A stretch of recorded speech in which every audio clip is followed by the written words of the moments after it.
Hello everyone, आप सभी का स्वागत है कोगेट सी साइट यूट्यूब चैनल में। और आज की वीडियो में हम स्टार्ट करने वाले हैं representation of graph. And last video में मैंने आपको कुछ टर्म्स, इंपॉर्टेंट टर्म्स जो थी वो बता दी थी। सो अभी चालू करते हैं बिना टाइम वेस्ट करें।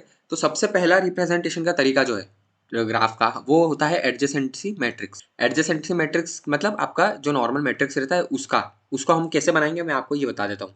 तो देखो, अगर हम ये वाला ग्राफ लें, ठीक है, इस ग्राफ को अगर हमने लिया तो अब क्या करना है हमें, जितनी भी यहाँ पर एज वर्टाइसेस हैं वो हमारे यहाँ पर जो रोज और नंबर ऑफ रोज और नंबर ऑफ कॉलम्स उतनी नंबर ऑफ वर्टाइसेस के बराबर रहेगी। ठीक, अब उसके बाद क्या करना है अपन को ये देखना है कि जैसे एक एक करके जैसे वर्टेक्स ए ली।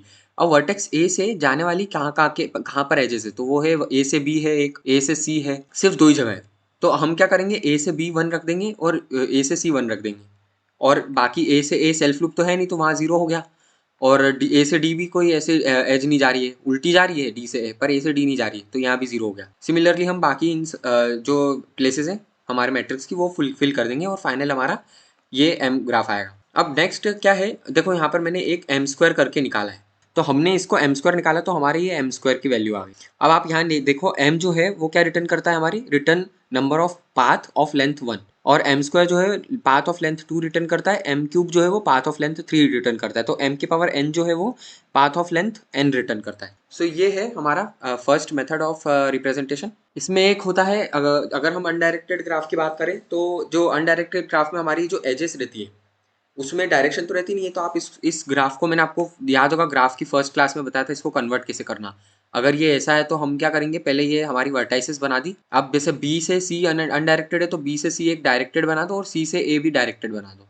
सिमिलरली यहाँ पर भी एक डायरेक्टेड बना दो, ये ग्राफ बन गया। अब यहाँ आप आराम से देख सकते हो, बी से सी अगर गया तो 1 रखा, सी से बी गया तो 1 रखा। तो यहाँ मैंने सब जगह वो फिल कर दिया, तो ये आपका एम निकल आया। नेक्स्ट है हमारा adjacency list representation of graph. ठीक है, इसमें हम लोग ग्राफ को एडजेसेंसी लिस्ट के फॉर्म में दिखाते हैं। तो एडजेसेंसी लिस्ट कैसे, तो जैसे ये सेम हमारा ग्राफ है, हमको क्या करना रहेगा, तो हमारी जो वर्टाइसेस है हम उनको पहले तो यहाँ पर लिख देंगे नॉर्मली। अब एक एक करके जो जो एजेस है आपकी, ए से बी है जैसे जा रही है, फिर ए से सी जा रही है, तो आप क्या करो, ए से बी एक लिंक बना दो और फिर बी से सी के लिए एक लिंक बना दो।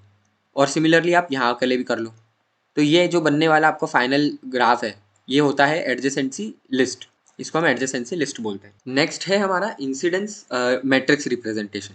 तो इंसिडेंस मैट्रिक्स रिप्रेजेंटेशन क्या होता है, तो देखो इसमें क्या होता है, ये मैट्रिक्स रहता है हमारे ग्राफ का, एजेस और वर्टाइसेस के बीच मैट्रिक्स रहता है। जैसे यहाँ पर हमारी ये एजेस होगी एक साइड पे और एक साइड पे हमारी वर्टाइसेस होगी। अब उसमें आपको ये देखना है कि ए से जाने वाली एज इवन है क्या, तो यस है। तो आप यहाँ ये इवन की जगह पे 1 रख दो, सिमिलरली इसको फिल कर दो।